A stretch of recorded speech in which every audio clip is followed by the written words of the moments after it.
Hello, welcome to the chemistry course. Let's move on to other topic in carbohydrate chemistry, that is epimers. What are epimers? Epimers are the diastereomers and these are differ in the configuration of only one asymmetric center from many asymmetric carbon atom. These we call it as epimers. Epimers are diastereomers which are differ in the configuration by only one carbon, remaining all the chiral center which having same configuration, and these two we call it as epimers to each other. Let's take example. Glucose and mannose are an example for epimers. D-glucose. When we look at the structure, in the first carbon is CHO, second carbon hydroxy oriented in the right side, third carbon hydroxy oriented in the left, and remaining two cases oriented in the right side. Same way, if we look at the D-mannose, the second carbon hydroxy oriented in the left side, and remaining all cases it is similar like a D-glucose. And if you look at the configuration, the second carbon stereochemistry is 2R in the glucose, and in the D-mannose it is 3S, 2S, and remaining all cases 3S, 3S. Third carbon is S configuration, fourth carbon is R configuration, fifth carbon is R configuration. So here third carbon is S, R, R, and here S, R, R. If you look at D-glucose and D-mannose, where the difference is present, only these are difference at second carbon.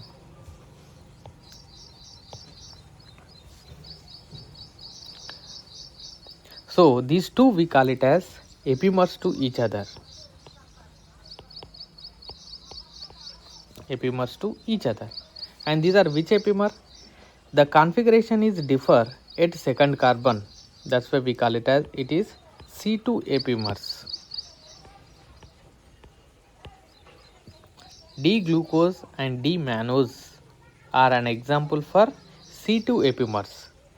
Both is having 4 chiral centers, but the difference is present in only one chiral center, that is at second carbon.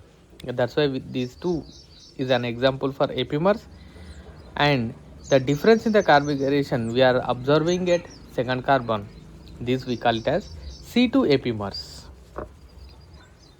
Let's take another example. Glucose and galactose. Look at the structure of glucose and galactose. You can predict whether it is epimers or not. If it is epimers, which type of epimers it is. And D-glucose, I have mentioned the stereochemistry, and galactose also I have mentioned the stereochemistry. So where the difference is coming? The difference is coming at fourth carbon. It is R and S. You can see clearly from the structure, hydroxy oriented in the D-glucose at fourth carbon, right side. The galactose is oriented in the left side, and remaining all skeleton is same. So these are the diastereomers and which differ the configuration at only one center, and these are example for epimers.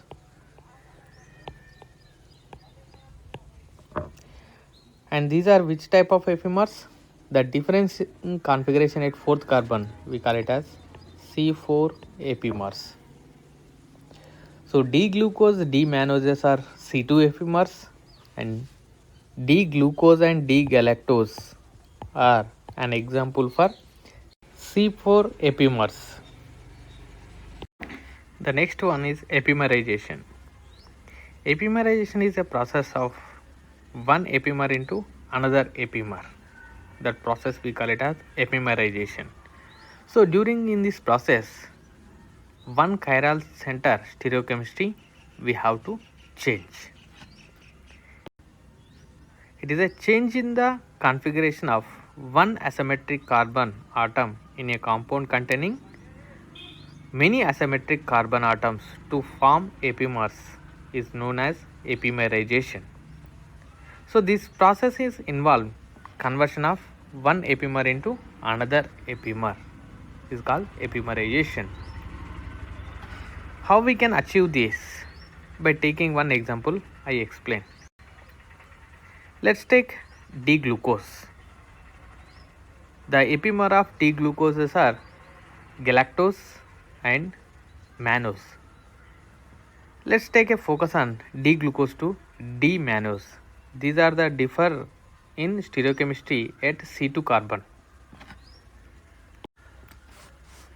So how we can achieve this epimerization is, I am taking first D-glucose. D-glucose on oxidation with bromine water, and this reaction we have already discussed in the previous classes. The aldehyde group in the glucose converted into carboxylic group. It is an oxidation reaction which is converted into COH. So glucose which forms gluconic acid.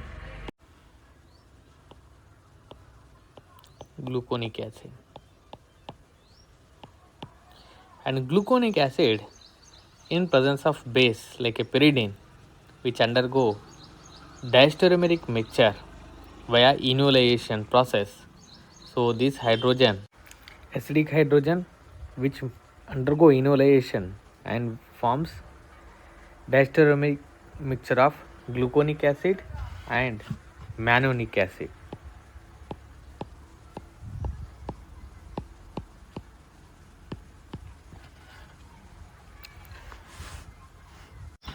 Mannonic acid on heating which forms lactone cyclic ester by elimination of water molecule. It is a dehydration reaction.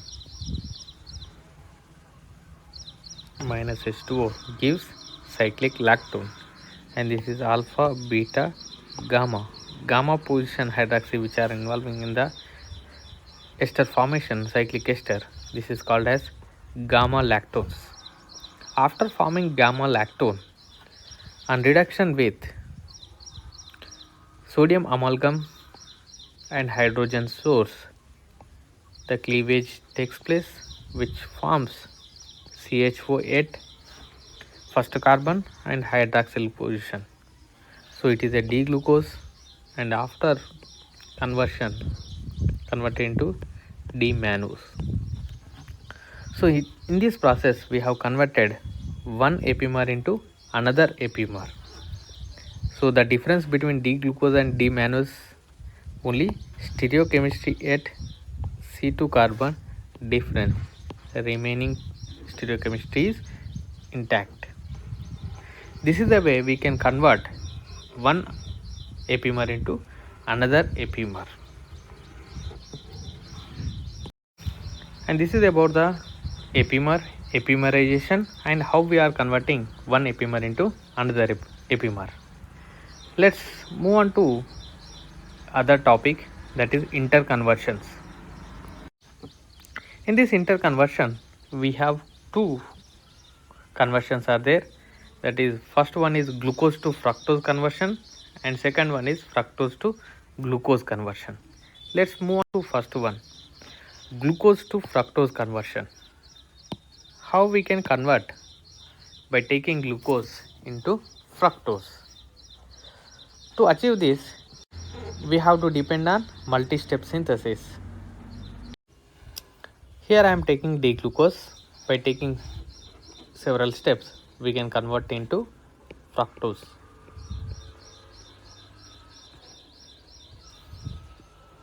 First step is glucose reacts with phenylhydrazine, 3 moles of phenylhydrazine. This reaction already we have discussed. Glucose reacts with excess of phenylhydrazine which convert into glucosazole. It is the first step. After converting glucosone, second step, on hydrolysis of glucosone, convert into glucosone.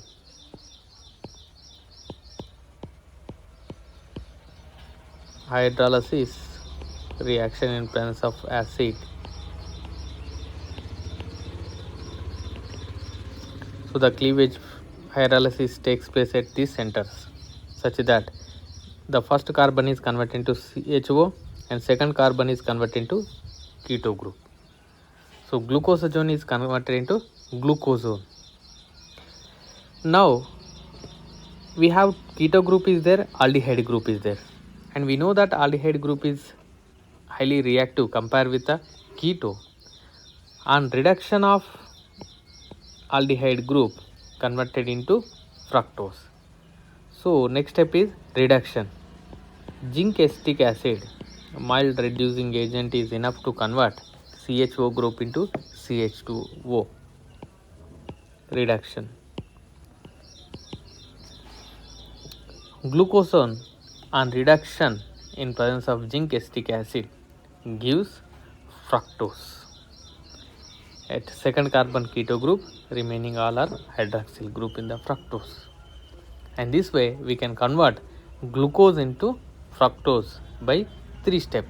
First step is reaction with phenylhydrazine gives glucosone. On hydrolysis of glucosone gives glucosone, which reduction gives fructose.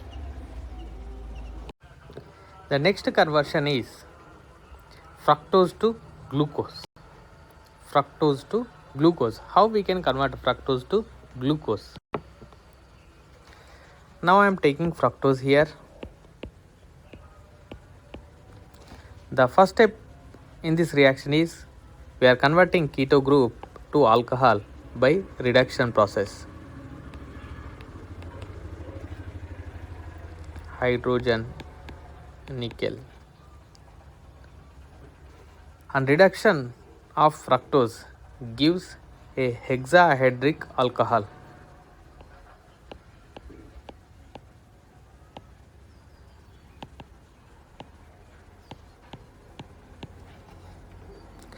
After this hexahedric alcohol, on partial oxidation,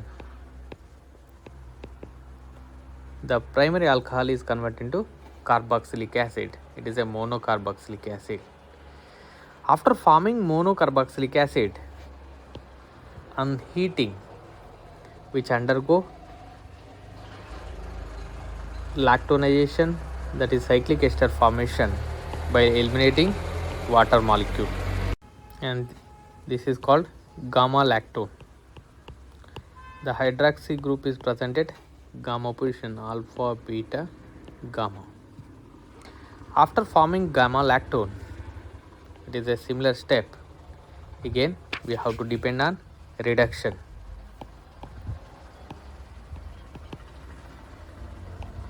Sodium amalgam and the source of hydrogen gives corresponding CHO at first position and gamma position hydroxy, and this is D-glucose. So these two interconversions are there. One is glucose to fructose and fructose to glucose we can convert to each other.